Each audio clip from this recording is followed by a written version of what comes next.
Hello there, Ray here, and Snapshot 18W44A has arrived with some really nice changes. As you can see behind, we have quite a few new blocks and a bunch of new cats. The snapshot came out right during my 24-hour live stream for the Halloween event, so it allowed me to be able to discuss a lot of this with a lot of the people that participated in that, which is really nice. And I still got my Halloween skin in, as you guys can see, so I'll have to update that pretty soon. But the Halloween stream was a real success, and it was a lot of fun, and I really thank everyone who came out to it. They came out with 9 new blocks. They came out with the bale, a barrel, smoker, blast furnace, cartography table, fletching table, grindstone, smithing table, and stonecutter. All these blocks can be found here in the decoration tab, similar to like the furnace and the crafting table. They're way down here at the bottom, and they're also along here with the loom, which was introduced in the previous snapshot. So far, these guys don't have really any function, they're just models, but they will be giving them functions possibly in the next snapshot. So since these don't have really any function currently, it allows us to speculate what they may be used for. Now, right when the snapshot was introduced, I was doing my 24-hour live stream during the Halloween event, and this allowed me to be able to talk about these and speculate what these may be used for with everyone who came out on the live stream as well as everyone who joined in the Discord voice chat, and there was a lot of different opinions on what these may be used for. First thing I thought of is that since they are doing a village update, it makes sense that maybe the villagers will be able to interact with all these different things, as many of them have a lot of things that are kind of recognizable with the villagers. So something like the bell may be used to be rung to tell people that there's going to be raids coming into the village and may be able to get notified of what's going on. The barrel could be holding liquids or holding products of a lot of the same type. So a lot of mods, you can hold multiple of one type of item in like a barrel. So a lot of these may have functions that are similar to what we see in current mods. This is the smoker, and smokers are kind of different. They would go ahead and smoke your food and that would preserve it.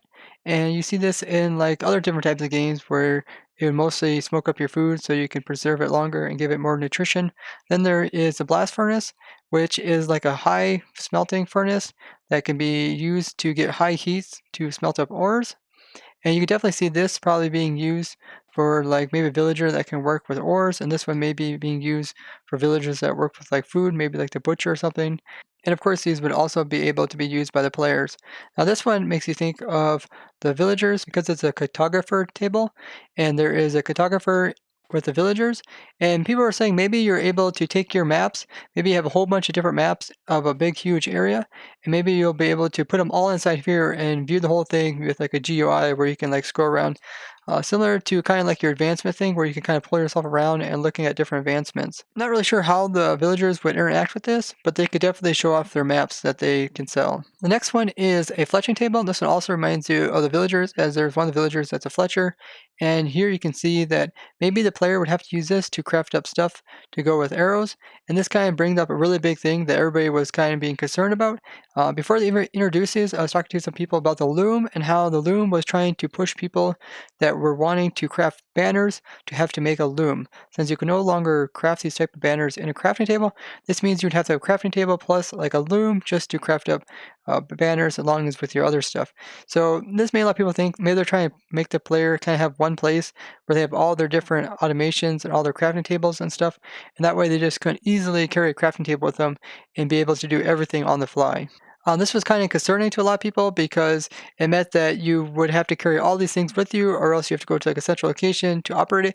It may really change up the gameplay as well, forcing people to not be able to do everything that they wanted to. Seeing the fletching table like this, kind of bizarre, saying, well, maybe you can't even craft like a bow or arrows in a normal crafting table. Or maybe they're still going to give you the option for players to use the crafting table, but this will just be used for like the villagers to interact and make bows and arrows. This also could be used maybe to make weapons for the villagers to protect themselves. There is a lot of indication through some tweets by Dinnerbone that they are trying to move more complex crafting recipes that are inside of Minecraft into a specialized crafting table. Next up is the grindstone, and grindstones are typically used to sharpen weapons, so maybe this would allow them to kind of like refurbish the villagers' weapons, or maybe allow the player to bring durability back to some of their weapons. And then the next one is a smithing table. This one also has a lot of things that make it point towards the villagers, as there is a smither villager, and it kind of goes the same for like the crafting table. Kind of cool, the crafting table has a target on the side there. This one you can see there is like a mallet or a hammer, and I'm not sure what that is there. Something on this side as well. Trying to illustrate for the smithing person to use. So maybe when it comes to like smithing armor and stuff, it has to be done at this table, or maybe it's just the villagers that have to do it. There's a lot of speculation. We'll have to see what they're doing, but there is a lot of indication that this is all going to be used for villagers, as it really goes in with a lot of different types of professions. The last one is a Stonecutter. They did have this in Pocket Edition, I believe, and they use this to make the different types of smooth stones. This is like the andesite, converting the andesite into smooth andesite. They use like the Stonecutter. So it may be possible to do all the different types of stone cutting things that you want to do in Minecraft. You have to come to something like this and interact with it. Click on it, put it in there, and then maybe it would cut it. Maybe you have to give it some type of power. It's unsure, because a lot of the stuff, you're not sure like if something like a grindstone needs to have power. Something like the bale might be even able to be hooked up to like redstone and get some type of power out of it. I'm really curious what you guys think that each of these things will be used for, and if it's going to force the player to kind of use these over using a crafting table. I want to talk a little bit about some of these properties and some special properties, such as like the bale, when it's placed down, sounds like an anvil, and it also acts a little bit different than most stuff. So if I like place it over here, you see I can't place it on the side, but if I place it on top, you can place it there, but as soon as you break like the sand, it pops off and you can pick it up as an item. Also notice that it has a hitbox that is kind of unique, as I don't think there's much blocks that are similar to that. During our stream, just a guy showed me that you can actually use the debug stick here to get different types of bales. So if you would right click on this bale, you can see you get this type of bale, which has the same collision box, but there's currently no texture for. Then you can click it again, and you get this type of bale, which is kind of like the bale you would hang up on top of something. And you can get this bale just by clicking on the bale with the block above it. So you can set it there. And pretty much what happens here is if you break that block, it will break off just as before, just like the bell that's on the ground. So it shows the different ways it's facing. This one says it's facing the floor, facing a wall, or facing the ceiling. And then you can rotate it different directions. So most likely the wall one can be placed by if you click it up against a wall, but it currently doesn't work.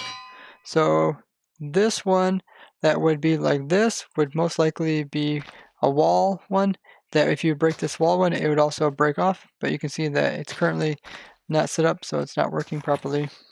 Now we can learn a little bit more about what's going on with it just by using this command here. It's get data block, and you can see that the thing we're looking at currently is a block, and it tells ID that is a bale. So there's not that much interesting about that.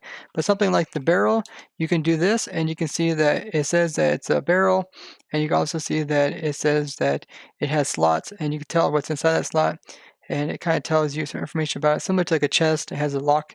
And I did hook up a hopper to the back here, and I put in some blocks. So you can see the hopper is actually putting blocks into it, very similar to like a chest. But like I said, these things currently don't have any function. You can't right click on them. So it does make sense that the barrel is going to contain items and probably not liquids, like maybe you were thinking if like a barrel would contain liquids. But that's really cool. One thing I wanted to check if you can put two different types of blocks into it. So yeah, it seems you can place any other types of blocks inside of it as well. So maybe this is kind of like a cheaper alternative to like a shulker box. People are always complaining that they want to carry like large amounts of items, but maybe shulker boxes just wasn't the answer. So maybe this is like some kind of alternative that is not as useful as a shulker box, but can still contain items. You also can pull the items out of the barrel. So currently they're just acting just like chests. I wonder if you put a solid block above them, doesn't affect anything, does it? No. Also, barrels can be turned on the side, so you can make some really cool aesthetic things as well. Next up is the smoker here, which is very similar to like the furnace. You can see it has like a cook time and how much time it's going to take, the burn time. You can see like the coordinates, see what item is, recipe, use, size. A lot of information that you see similar to like that of a furnace, cook time, total, as well as it being locked. Let me just put a furnace down so you can see the difference. So you can see it's very similar to that of the information that comes with a normal furnace. And you can also put stuff inside of it, like I did here. I put in some fuel in the back here, and that is going inside of it. And then in the top, I put in materials for it to cook, so I can put some sand in there. You can see it even shows the animation of it burning, which is really cool. Next is the blast furnace, which has the same kind of values as like the smoker and the furnace. So currently they pretty much act exactly the same. So if I go ahead and put stuff into this one, you can see it's not going to take anything that is nothing but a fuel. So usually crafting tables are considered like fuel. So I guess fletching tables aren't considered fuel currently. But yeah, I just put some dark saplings in there, put something in there for it to smelt, and you can see it turns on, it gets the particles that are coming out of it. Just looks like a real blast furnace cooking up this stuff. And you can also pull out the items that are coming out of these, similar to like a furnace. You can see I'm getting the glass out of either of them. And you can also pull out the items that are coming out of these, similar to like a furnace. You can see I'm getting the glass out of either of them. So next one here is a cartographer table, and this currently doesn't have any block entity. It's not a block entity, so therefore you can't get any data from it. But you can see that it has things that are associated with a cartographer, like a compass probably, and that's probably a protractor, and this is probably a telescope. You also see on top of it, there's kind of like a map that leads to an X. So I don't know if that's like the X marks the spot or what. And the fletching table is also not a block entity, so it's similar to like a crafting table. You can't get any data from it because it doesn't have any slots to hold stuff. And you can see that on this one it has quite a bit of different decorations with some arrows and some bows, and you most likely will be able to interact with it to build up your bows. I'm not sure what is on the top of it. Maybe a saw of some type or a knife, probably stuff they use for fletching.